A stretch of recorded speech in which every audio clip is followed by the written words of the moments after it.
The night this sweet 16-year-old never came home. Was she abducted? I'm scared for her. Police find her wallet, but there's still no sign of Amanda. If you know where she is, ring me and let me know that you know. Plus, Talei Pless, is this you? Look at her nose. Missing for 9 years, now the break her family has been waiting for. Because I reckon she's changed her name and she's leading a different life under a different name. It's just heartbreaking not knowing. And how the love for a lost son helped two mothers find each other. God bless you. Another frantic day at the Missing Persons Unit, with today's workload a mix of old and new cases. Diana, I believe... Constable Diana Kazzi is following up reported sightings of Talei Pless, a young woman last seen in 1996. All right. Sergeant Samways, you got an update on the Mr Roach case? For Sergeant Mark Samways and the ongoing search for Bill Roach, missing for 12 years, it's a case of 1 step forward and 2 steps back. It's an amazing story. And Senior Constable Gary Bailey is in charge of one of the more disturbing new cases that came in overnight, involving the possible abduction of a 16-year-old girl. Found and they found a wallet at Campbelltown. Okay. Leave you to it. Missing teenager Amanda Pillay left home 24 hours ago and hasn't been seen since. Yeah, it's Gary Bailey from the Missing Persons Unit. How you going? He's not home. What's that? He's not home. What about the wallet last night? The police apparently they found the wallet? Yes. They've still got it at the police station and they wouldn't let me look at it. So out of character for her. She always rings me. For Constable Bailey, the discovery of Amanda's wallet found in the alley only spells trouble. To find this wallet is very disturbing. Whether she's just lost it or something more sinister, we're not real sure at this stage. At the Missing Persons Unit, Sergeant Mark Samways makes final preparations in the next phase of his search for long-term missing person, Bill Roach. Last week, Mark tracked down Margaret Weeks, Bill Roach's biological mum, who adopted Bill out when he was a newborn baby. You had a child in 1968? She was devastated to learn the child she gave up 36 years ago may now be dead. The New South Wales Police are taking it very seriously. Today, Mark, Margaret and her son Jason are travelling to Coffs Harbour to meet Bill's adoptive mum, Yvonne, for the first time. A little bit nervous. I always knew that he would go to good people. I really want to meet Yvonne. I'm very excited about that, actually. I really want to thank her for all she's done for him, you know. But I had to be prepared also because I had to tell my other boys about it too, which they never knew about it. But they know now and been very supportive, especially Jason. It's a nervous and exciting time for all. Until 2 weeks ago, Jason never knew he had a baby brother. I never expected to have another brother out there. All I want to do was find out more about him, what he was like and what sort of man he was. Yeah. Searching for any clues that may shed light on Amanda's disappearance, Gary visits the family home in Ambervale to talk with her distraught mum, Putty. So is this a picture of Amanda? Yes, that's her And last that's the most recent one? Yes. I just know her to be a good kid, listens, stays home, likes to go out, but always with a friend, never goes on her own, never all with her brothers. 98. It's now been 26 long hours, and neither Amanda nor the friend she was out with have made any contact. Yeah, look, she mastered the Bible. It's completely out of character for this straight-A student. So, understandably, there are grave concerns for her safety. Well, her curfew is 10 o'clock. She has to be in the house by 10 o'clock. Those are the standard rules. And there's never been any problems with that before? No, she's just turned 16 and I've just let her go out with these friends. That's the first time she's ever gone there to the city.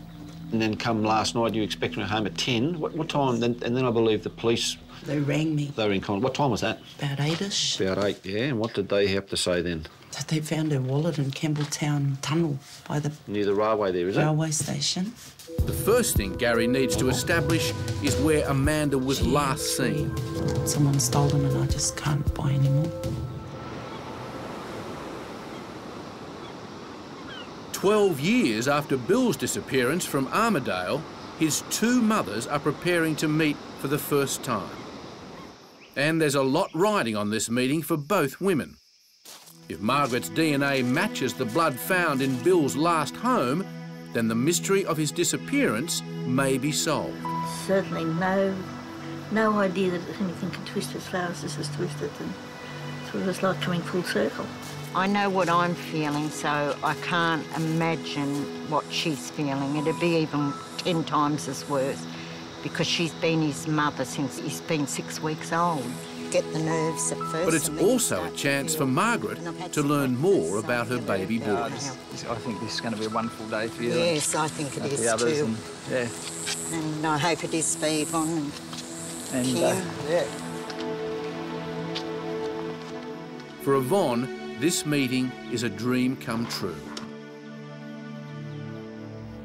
It's Amanda's mum here. But back in Ambervale, Putty is living a nightmare. Was she worried or concerned or anything yesterday? Gary and Putty have found Amanda's diary and begin to call her friends one by one. She didn't say who she was with at all? Ophir said she was on her own. Amanda wasn't where her mother thought she was yesterday. Instead, she was in a pool hall in Liverpool. I think Amanda's been... I don't want to think like that. Amanda, or your friends, if you know where she is, ring me and let me know that you know. Just let me know she's all right. Hi. Margaret, this is Yvonne. Finally, after weeks of waiting, Bill's two mums come face to face for the first time.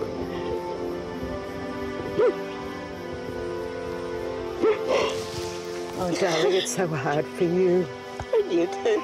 I know, but you brought him up.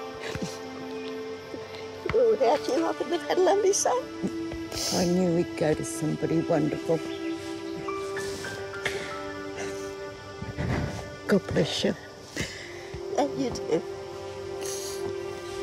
But I have so much to ask you, and I hope you don't mind. And I ask you to. Yeah? I've got it all there ready. You know. You need to know and I need to know. Yeah, So. yeah, definitely. It's the tunnel where her wallet was found last night about 8 o'clock. 28 hours after Amanda disappeared, a lucky break for Gary. Where does it lead to? He uncovers surveillance footage from where Amanda's wallet was found. A mall over there. So the wallet was found about 8 o'clock in the tunnel. So if we could start from, say, 8 o'clock and work back. This is sort of facing from the railway, this footage, isn't it? What's this bloke up to? And I think there's something thrown on the ground. Yeah, he's thrown it out. What time is that? And caught on tape, red-handed, this man rifling through Amanda's wallet. Sort of turns bad, you know.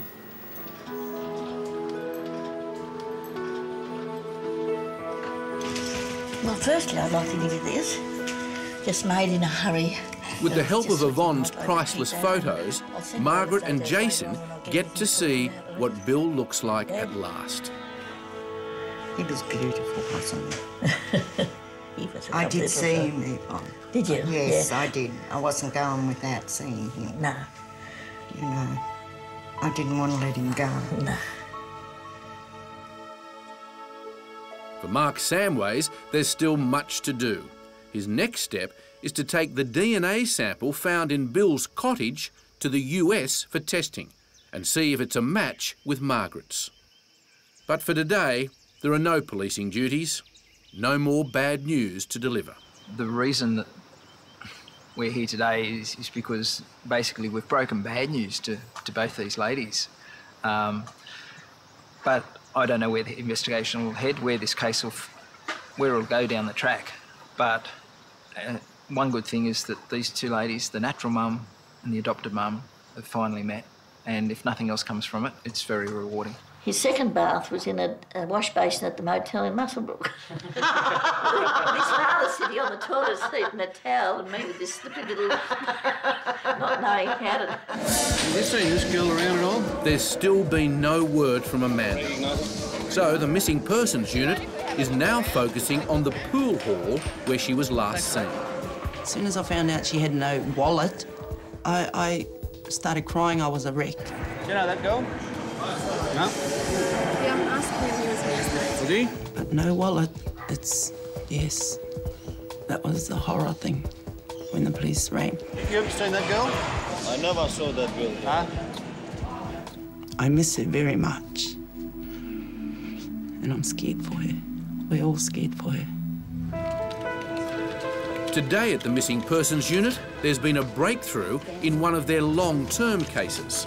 Following the nationwide publication of this photo, police have received a number of credible sightings on 39-year-old Talei Pless, who's been missing nearly a decade.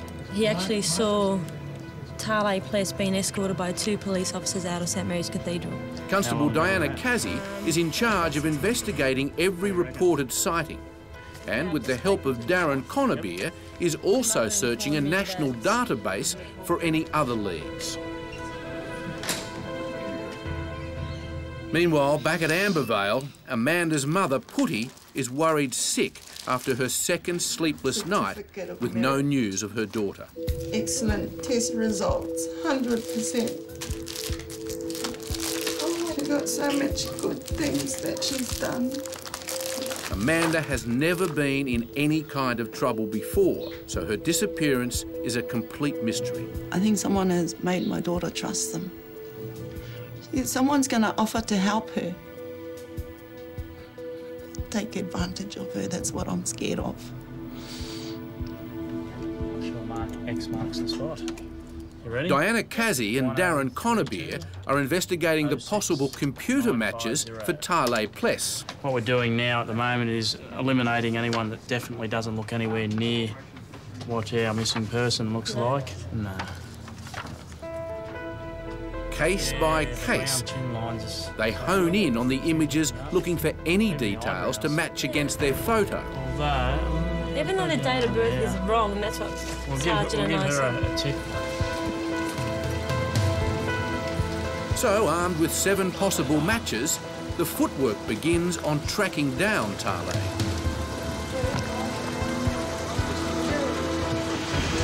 What year did she go missing?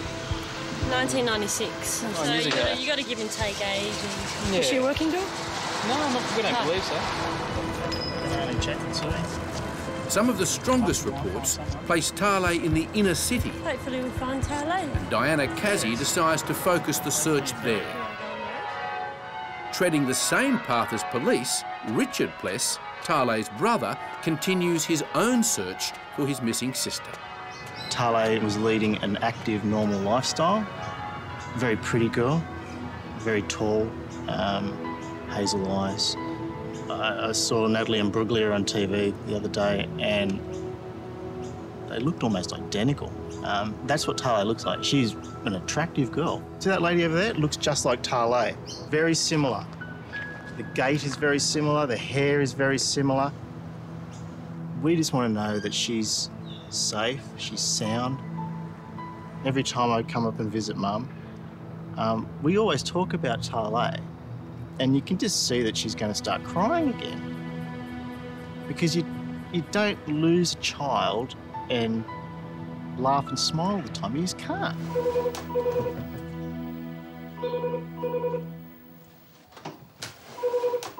Hello? Yeah, Putty, it's Gary Bailey from the Missing Persons. How are you going? You haven't heard anything, no doubt?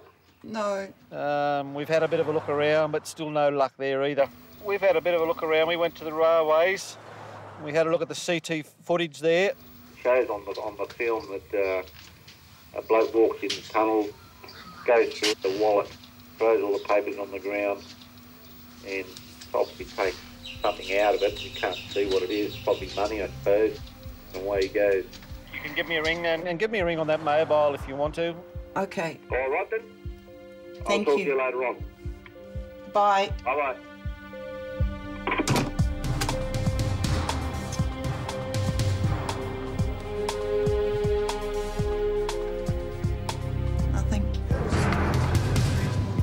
It's late Friday afternoon and Amanda has been missing now for 3 days. Then, out of the blue, Gary Bailey receives a call from Amanda's mum. Amanda has just returned home, but with some horrific news. And the kid's only 15, she got... What's that again? Come again? She got... Who was that? Her friend. Did they go to the police? No, the girl was frightened, didn't know what to do. We'll have a chat to you and see if we can get some details. We can't leave her there like that. Thank you, Putty. Thank you, bye-bye. Bye. Meanwhile, in a small seaside chapel in Coffs Harbour, Yvonne and Margaret light memorial candles for Bill.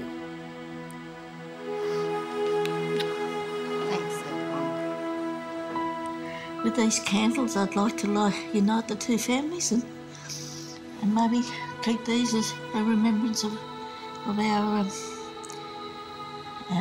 Bill. And I'd like to thank you, Margaret, for enabling me to have 25 wonderful years with such a wonderful book that I could never have done without your help. With that, I'd just like to say, Bill, wherever you are, we are always thinking of you. Thank you for taking him into your home as your son. I've never forgotten him. He's always in my heart. And wherever he is, I hope he's all right. We'll do the rest of this together between the two families. Okay. We'll follow it through. Definitely. Whatever way it goes. Yep. And we hope we can get closure. Yep. Soon.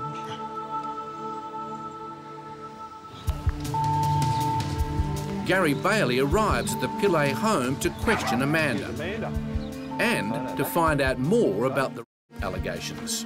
You told your mother that apparently one of this friend was at the bus stop. Apparently she reckons she or something. At the station. Is that true or not? As far as what she told me, yes. Yeah. What was her name?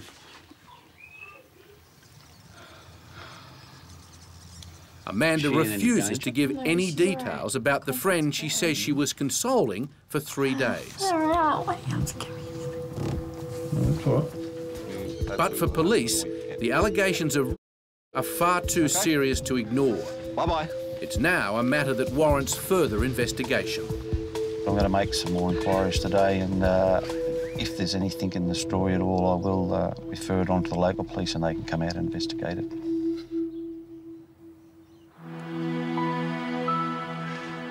Well, I'd just like to say to the people of Armidale that where we lived and where Bill grew up with Kim, his sister, and I'd just like you to think back to 1993. If there's the slightest little bit of information that you may have that may seem unimportant to you, it may be just the part of the jigsaw that we need to find out what Bill's last steps were in Armidale, maybe the clue of his disappearance. And if you could just tell the police, it's 12 years now, and we need closure.